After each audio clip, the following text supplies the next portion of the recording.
Hello everyone, welcome back to my YouTube channel Study point.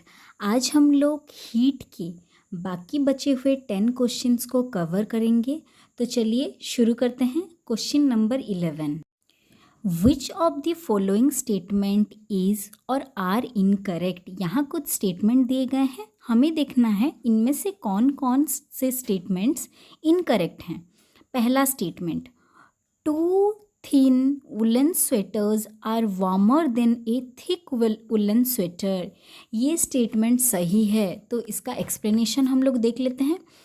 Two thin woolen sweaters are warmer than a thick woolen sweater because there is a layer of air between them that does not allow our body heat to escape, but it also does not absorb heat from the atmosphere। दोनों woollen sweaters के बीच में एक thin layer of air है जो कि ना air को अंदर ना अंदर के एयर को बाहर जाने देता है। तो ये स्टेटमेंट करेक्ट है। Second statement, it save fuel if we cook food in a vessel which is blackened at the bottom and polished from the sides। ये स्टेटमेंट भी ट्रू है। देखते हैं इसका explanation. It saves fuel if we cook food in a vessel which is blackened at the bottom and polished from the side because as we know black absorb heat while white or shiny surface reflect the heat, so if the bottom part is black it absorb maximum heat and the cooking of food will be faster and it save a lot of fuel। तो second statement भी correct है। अभी third statement, the cable ways between the poles are left loose so that in summer the wires may not break on expanding। ये statement false है। Electric wires stretch during summer season में वो stressed रहते हैं because it expends on heating and cooling it. तो हमें समझ में आ गया कि during the summer season as the temperature is high the wires expand on heating and during the winter season as the temperature is low they contract। और यहाँ पे बोला गया है summer the wires may not break on expanding। यहाँ होना चाहिए during the summer the wires do not break on expanding as they are expanding। वो क्यों ब्रेक होंगे? तो option C is the correct answer. चलिए चलते हैं नेक्स्ट क्वेश्चन की ओर। Question number 12, a sauce pan is usually made of two different materials, material P and material Q. Identify P and Q in the following question.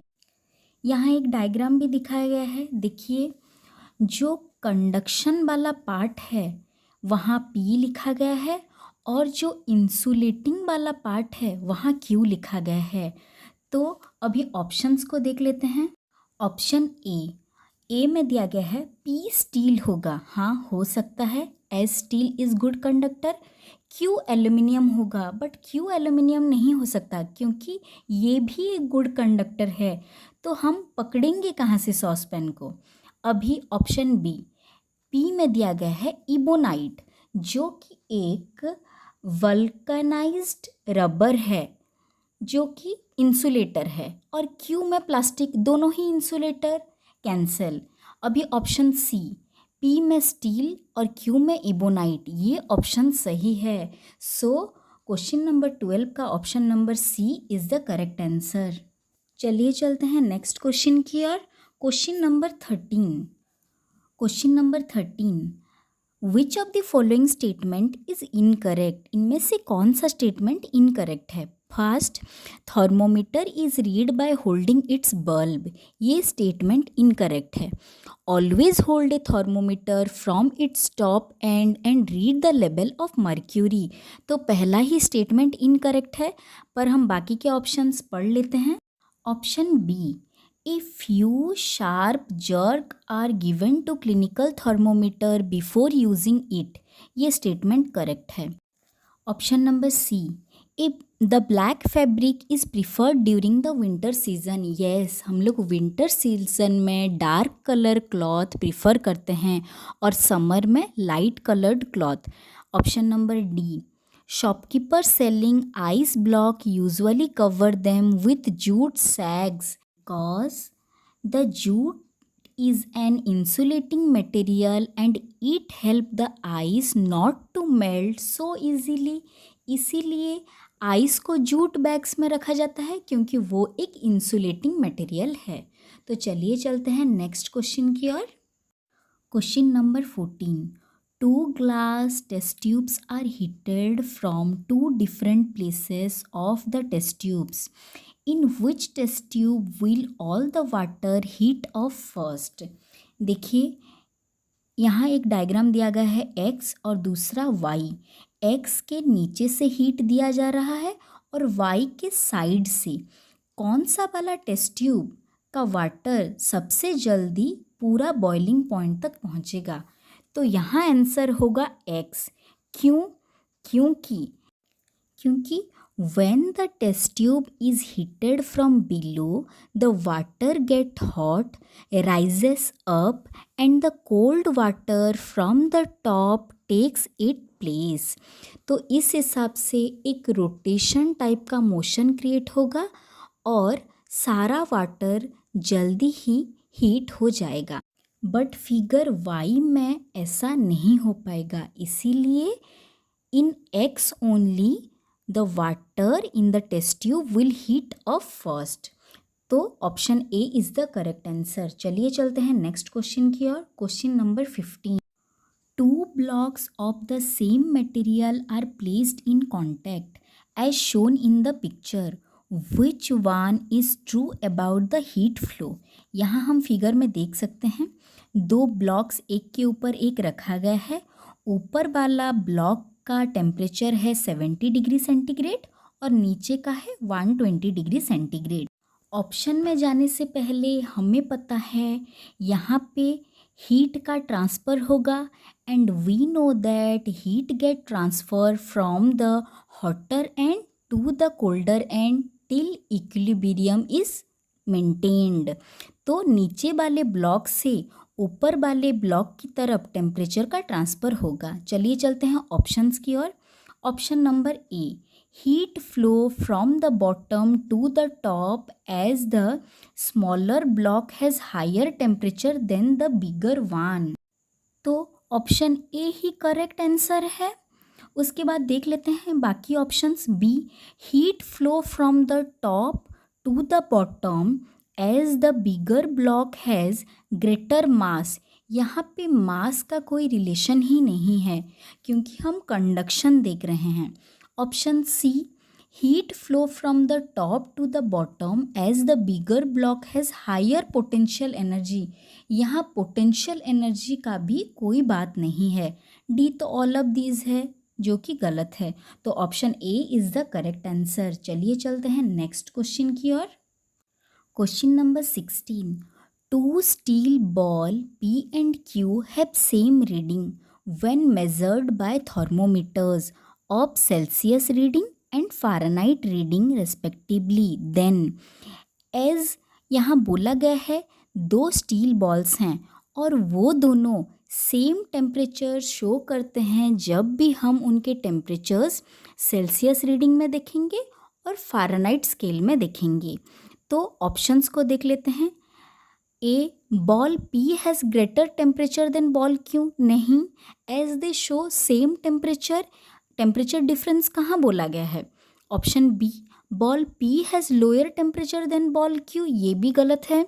Both the ball P and Q have same temperature. Yes, option C is the correct answer. Option D, none of this, ये भी गलत है। चलिए चलते हैं next question की ओर। Question number 17, a hot liquid is carefully poured in a beaker. The graph show how its temperature changes as it cools towards room temperature. Which processes is or are taking place at region X? X region में कौन कौन से process हैं जो कि उस hot liquid और beaker के बीच में चल रहा होगा।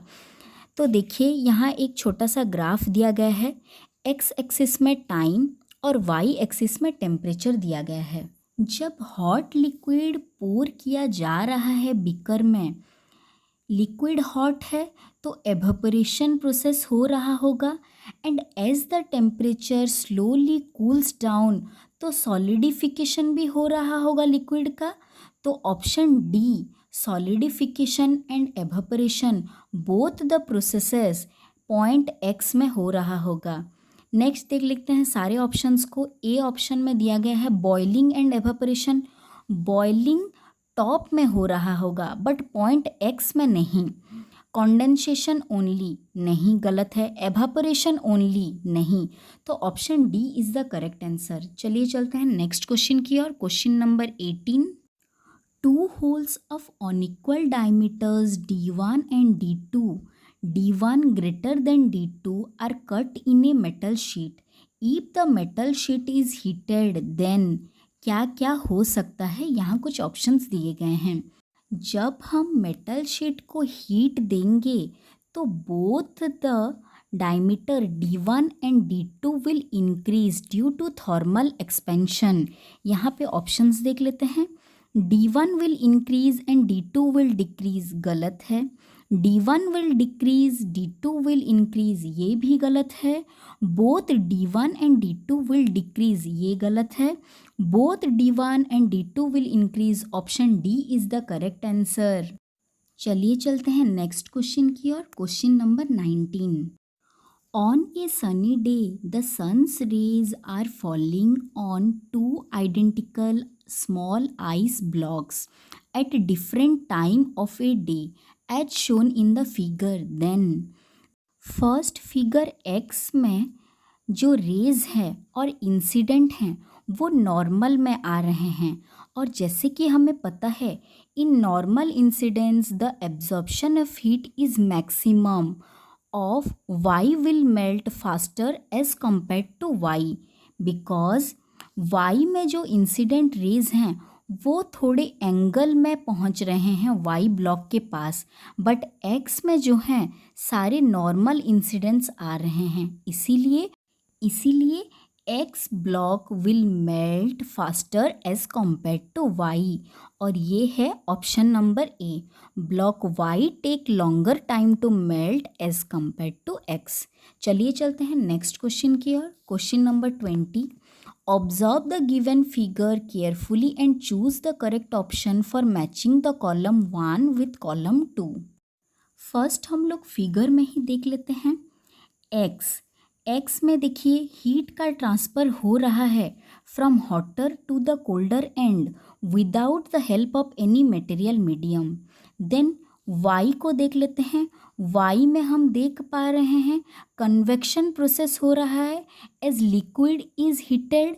उसके बाद आते हैं हम जेड में हम देख पा रहे हैं जेड में हीट का ट्रांसफ़र तो हो रहा है but as Z is a insulator तो सब्सटेंस का मूवमेंट नहीं देख पा रहे हैं हम लोग। तो अभी हम लोग ऑप्शन की ओर देख लेते हैं। एक्स कहाँ पे जाएगा? एक्स जाएगा 3 की ओर, triple I, the process by which heat travels without any help of material medium.